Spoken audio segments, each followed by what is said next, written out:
भाई तुम लोग की आधी सैलरी तो इंटरनेशनल फ्लाइट्स और होटल स्टे में चली जाती होगी। This is something which I always hear as a seafarer which is not true and I tell you why. चलो, मेरा नाम है अवनीश और फाइनली शिप ज्वाइनिंग का वक्त आ गया था, तो मैंने सोचा क्यों ना इस बार इस जर्नी को डॉक्यूमेंट किया जाए from my home till I reach ship. तो सबसे पहले मैंने फ्लाइट पकड़ी from my home to Mumbai, जहाँ पे मेरी कंपनी बेस्ड है, for the pre joining forms and the briefing conducted by the company. उसके बाद मुंबई के मॉल्स में थोड़ा घूम के शॉपिंग वॉपिंग करके हम पहुंच गए अगले दिन मुंबई एयरपोर्ट पे। यहाँ पे सबसे पहले मैंने अपने फ्रेजाइल आइटम्स को रैप कराया, बिकॉज जर्नी बहुत लंबी थी और टूटा सामान किसी को नहीं चाहिए। ये करा ही रहा था कि तभी मैंने एक दीदी को देखा जो कि अपने सूटकेस को स्कूटर बना के पूरे एयरपोर्ट पे घूम रही थी और I was genuinely impressed. Anyway, सब कुछ कंप्लीट होने के बाद मैंने अपनी पहली फ्लाइट पकड़ी फ्रॉम बॉम्बे टू बैंकॉक, जो कि अप्रॉक्सीमेटली 4-5 घंटे की थी। So I know I am gonna get bored, जिसके लिए मैंने एक मूवी रख ली थी प्लस मेरी नींद, और जैसे जैसे करके हमने ये टाइम बिताया और फाइनली पहुंच गए बैंकॉक, थाईलैंड, जहाँ की हर एक सिंगल पुरुष अपने जीवन में एक ना एक बार जरूर आना चाहता है। यहाँ पे इस रोबोट के साथ थोड़ी बहुत बकचोदी करके, यहाँ का खाना खा के और थोड़ा बहुत घूम के हम निकल लिए वापस अपने नेक्स्ट फ्लाइट के लिए,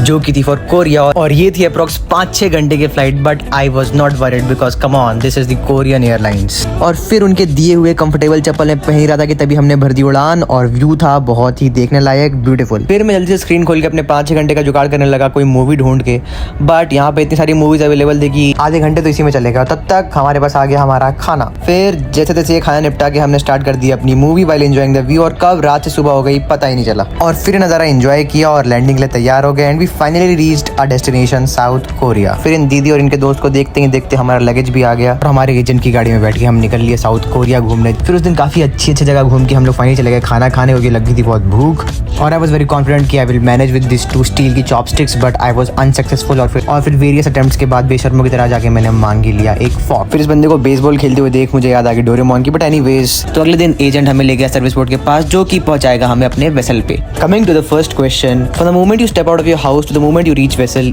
each expense whether it's flights, food और hotel stay, everything is paid by the company. तो हमारी सैलरी से कुछ नहीं करता। बाय द वे, अगर आपने अब तक इसको देखा है, so you must be interested in this field और in general sea. So I am starting a series called secrets unveiled, in which I will try to document every new and interesting thing which I learned, the popular questions and the orthodox beliefs. So you can set sail with me on this voyage and follow for more such videos.